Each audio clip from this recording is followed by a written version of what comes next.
Baby, anong pangalan mo? Jesselyn Palad po. Taga saan ka? Taga barangay Labi po Bungabong Nabisiya. Ilang taon mo na? 10 years old po. Nag-aaral ka ngayon? Hindi na po. Bakit hindi ka nag-aaral? Pinubuli po ako ng mga kaklase ko. Ay, binubuli ka ng mga classmate mo. Bakit ka binubuli? Laki daw po mata. Malaki mata mo. Bakit malaki yung mata mo? May sakit po ako ng thyroid. May sakit kang thyroid. Naipa-check up ka na ba ng mama at papa mo? Ako po. Ano yung trabaho ng papa mo? Bakal bote po. Bakal bote. Sumasapat ba yung kita niya para maipagamot ka? Hindi po. Ay, hindi.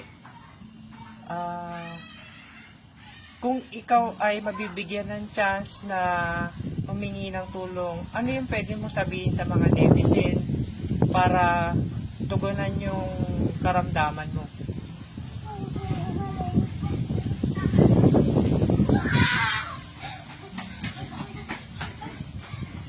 Gusto mong gumaling Opo. para makapag-aral.